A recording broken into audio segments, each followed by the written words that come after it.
Vincent the Doctor's tough to really cover because, well, it's very much like Blink and Girl in the Fireplace. That stories like that I've done the last couple of these eventful weeks. Um, the thing with them is the fact that they're universally loved, and it's a daunting task to really cover them without gushing or basically kind of explaining what you already know. But the thing is, there's kind of simplicity. There's simplicity to the story. Granted, it's very detailed and there's stuff here, but again, the details are simple and there's no real. I don't like. Okay, the big thing there is the sci-fi element's a huge part of it. The thing, the kitsch, the thing that gets a regular watcher of the show watching it. Sometimes some people just aren't into seeing historical figures, and which is the reason why they stopped doing pure historicals and would stick with more pseudo historicals. But again, make sure the science fiction part was very large. Vincent and the Doctor has a sci-fi element to it, besides the TARDIS. That one's just disqualified altogether. There is something in the form of an invisible chicken monster. But the thing is, said invisible chicken monster is barely, like, okay, let me just say this. He's a big part of the plot. He is the it feels very much like we need a monster. Kind of like, how, under producer John Nathan Turner, it really did seem like there's a monster you have to bring up all the time. I never brought this up in Caves Androzani because it is so underplayed and barely used that there is some sort of monster in those caves. But again, it pushes those to the side and focuses on the real story. That's kind of like what Vincent and the Doctor is. It has a monster in it, but more and more towards the conclusion of the story, I think about a little over halfway through it's done with, and it's definitely not in the story a whole lot. And the big feature is the man himself, Vincent. It felt like they just had a monster so we can say it's Doctor Who, but then looked very deep into the way this man thinks. Now there might be someone who might bring up the fact that this may not be the depiction of Van Gogh may not be historically accurate. I can't say anything against that or for it because I'm not a history buff, and I just don't give a shit when people say historical accuracy is.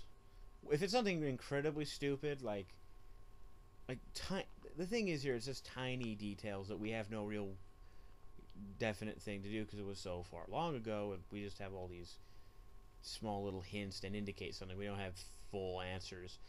So I'm ditching that.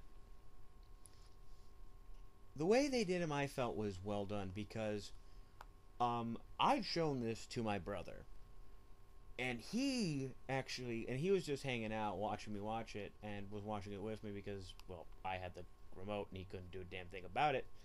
He felt bad for Vincent and thought it was well done. The actor himself played it well. He doesn't at all manage to kind of play it over the top, play crazy over the top. He's just kind of natural with it towards the end.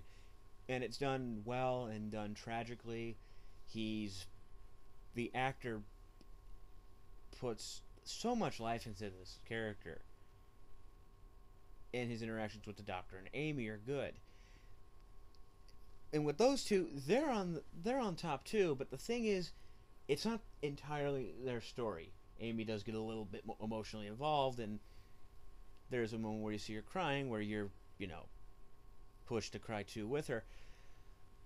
But again, the story becomes Vincent, and you're just focused on him. And the Doctor and Amy kind of are left there at the end commenting on not just him, but kind of understanding how a person like him works and how life works. There's a pile of good things and a pile of bad things.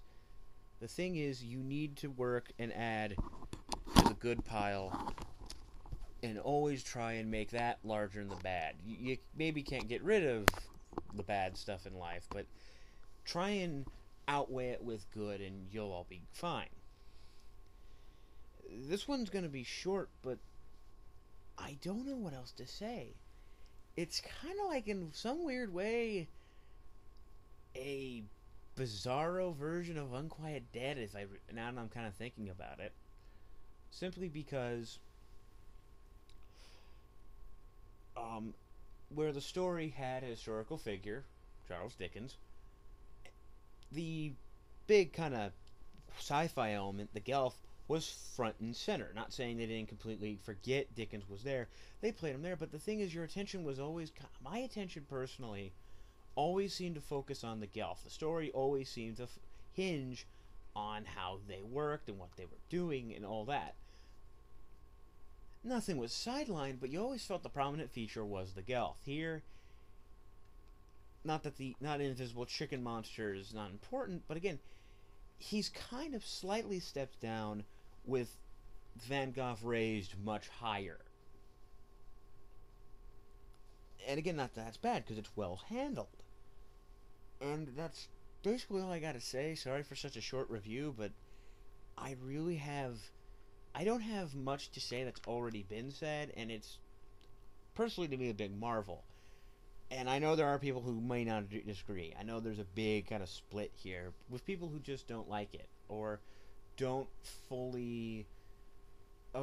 I've seen some people who don't want to say it's terrible, but it feels very much unlike Doctor Who, and I think there's some accuracy in that, but yet I totally think it's Doctor Who, but focusing on a major historical figure, Vincent Van Gogh.